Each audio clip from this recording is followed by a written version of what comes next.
just because otherwise it's recording. So I just wanted to talk about very quickly some of the saints which are remembered today, as in the 28th. In other words, the day which we've just started. So I'm just going to quickly write in some names. Otherwise it's difficult.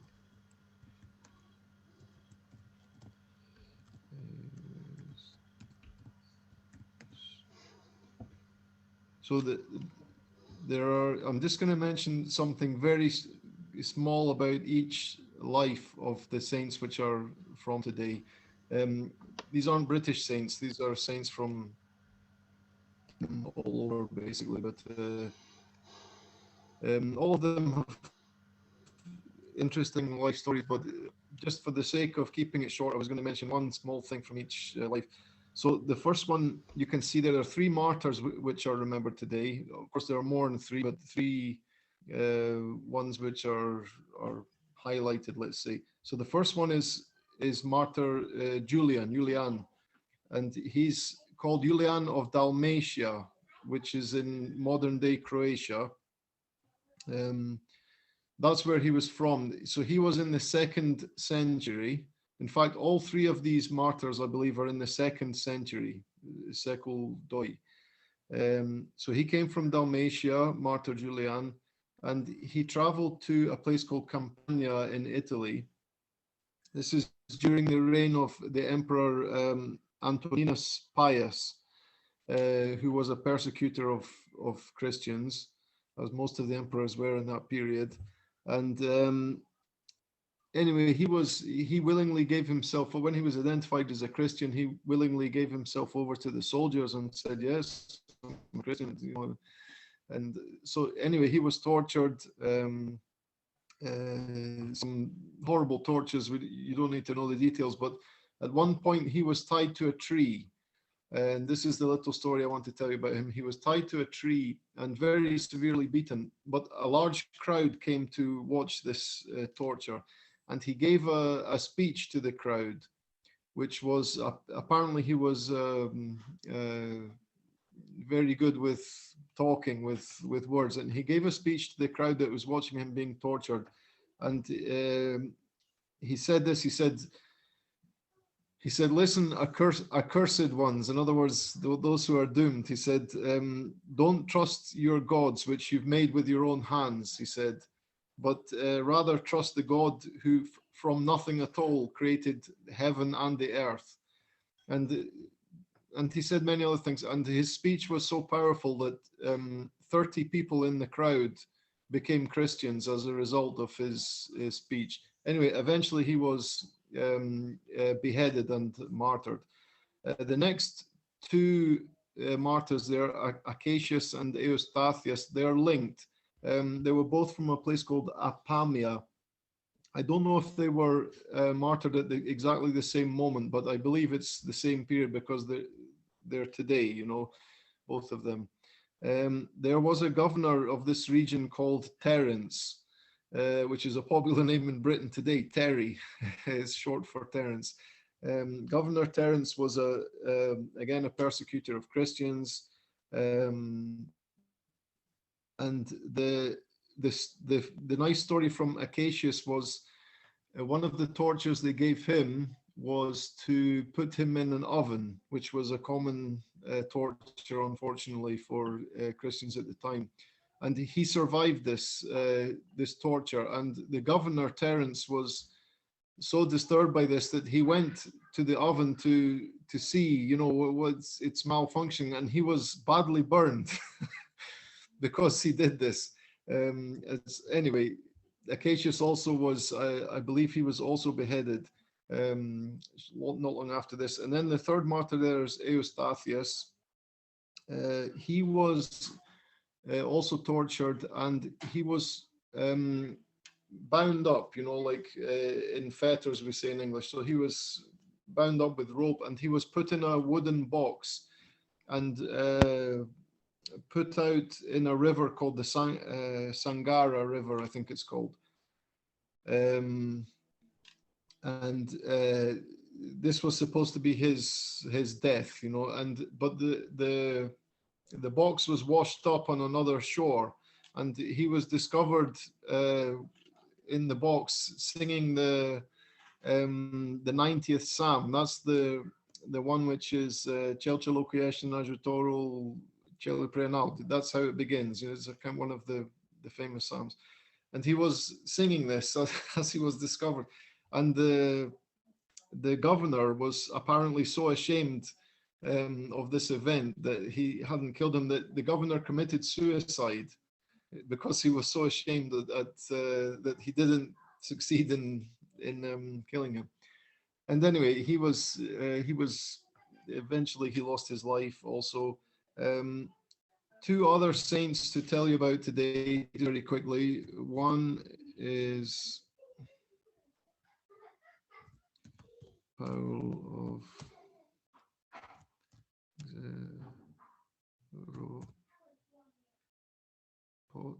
Zerupatamu. That's one. And I believe I've got his picture of his icon, so which could be interesting.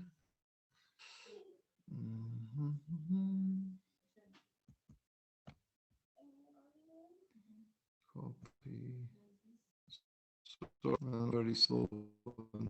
So if maybe somebody can click on this, and you'll see a copy of a picture of his icon, Paul of Zerupatamu.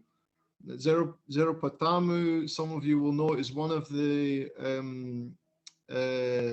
monasteries on the Holy Mountain, on Athos.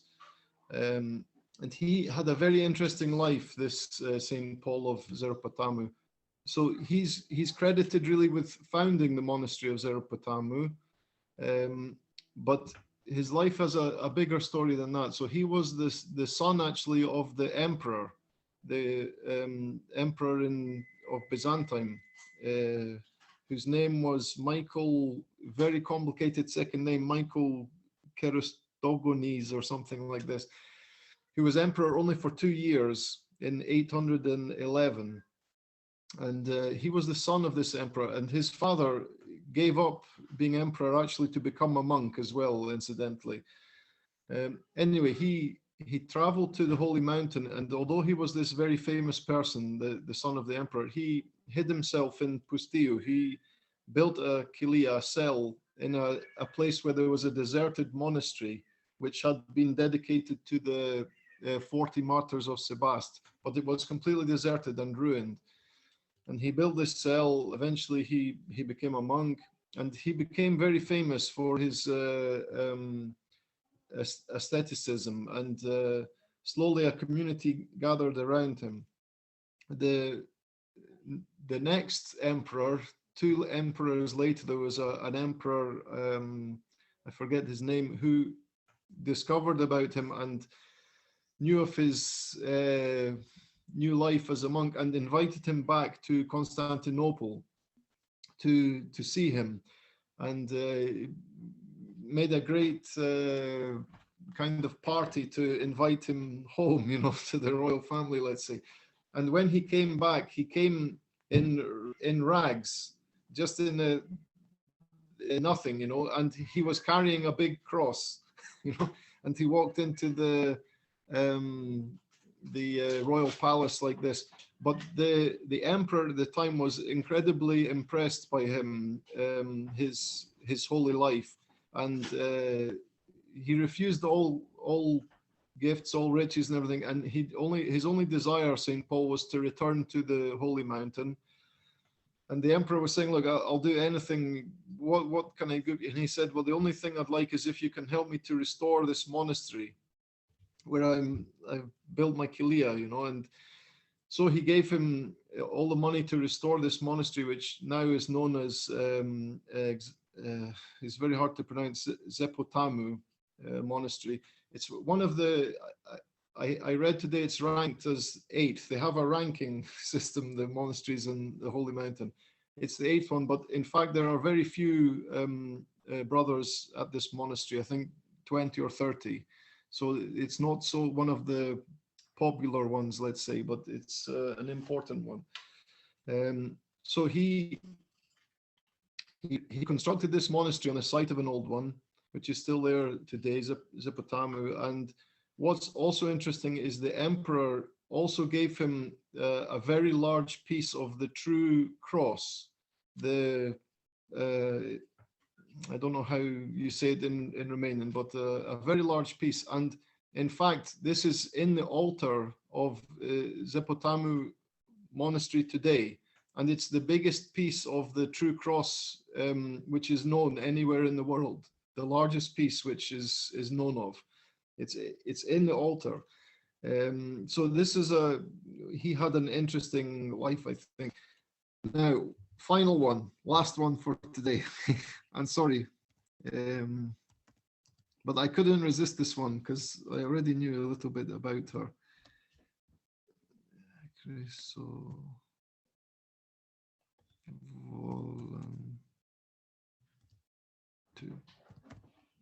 It's very difficult with these Greek names. It's so hard. And I also have a picture of her icon. If anybody has, if you were looking at the icon of St. Paul of Zerupatamu, you've seen in the background there are two monasteries in the background of his icon. This is because as well as founding Zerupatamu monastery, he founded another one, I think, called St. Georgios, which is also on the Holy Mountain. So just a second here, because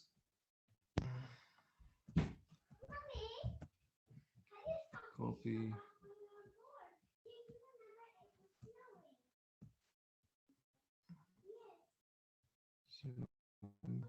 Sorry, right. So here is a link to the icon of, I believe, St. Irene of Chrysovolantou. And this is an interesting icon to look at. And some of you, if you open this and you see it, you'll recognize this icon. Maybe you already knew about her, but you recognize the icon maybe from visiting Father Mark at in Glasgow, because he has this icon on the wall. It's one of the big icons they have in the Greek church in Glasgow.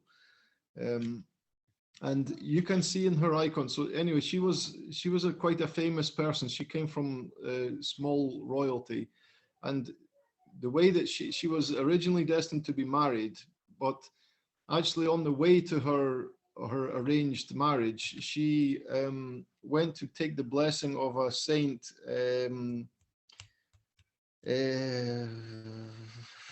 Who I can't remember his name. She went to visit a saint on Mount Olympus, and I forget his name. I'm sorry about that.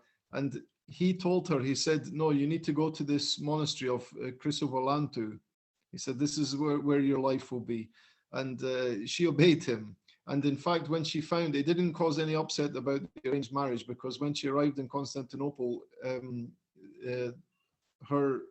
the person she was to be betrothed to had already arranged something with another woman or something. I can't remember. So this ended happily. You know, there wasn't a difficult thing for her. She went to the monastery. Eventually, she became the starets there, and so on. But if you look again at her icon, this is telling you a lot about some of the miracles from her life. So you'll see in her hand, if you look at the icon, I think in her, I'm not actually looking at it myself, so I can't see, but I think she has apples in her hand. Usually this is what you see in her icon. And in some Greek churches, they have baskets of apples today, which they bless. And this is to do with the story of her receiving 3 apples from a sailor. And it's a very long story, so I'm not going to, but you can look it up. It's quite an interesting one. But more interesting, you'll see also in the icon, the trees which are bent over. Sometimes one tree in some icons, but the one in the Greek church, which I think is the image that I'm showing you, has 2 trees bent over next to her. And this is because when she prayed at night, she used to pray in the courtyard by herself. And one of the nuns noticed her in the middle of the night that the trees, first of all, she was levitating off the ground. And also that the trees, the cypress trees, which are tall, thin trees, were bent over right down to the ground next to her. And when she stopped praying, the trees returned and the nun mentioned this to some people, and no, of course, nobody believed her. And so she went another day and saw the same thing with the trees bent down. And she went secretly while St. Irene didn't see her, and she tied a white handkerchief to the top of each tree as it was bent over. And if you look at the icon, you'll see, I think, that the trees have a small white handkerchief in them, tied to them. And of course, the trees went back up straight with the handkerchiefs on the top. And the next day, you know, she was able to show this to the people and said, look, you know, this miracle is real. And anyway, she's credited with a huge number of miracles, and had a very interesting life, which you can read about at your leisure. But I just wanted to anyway mention about these saints from today. And anyway, that's all. Hope, may they pray to God for us and keep us safe.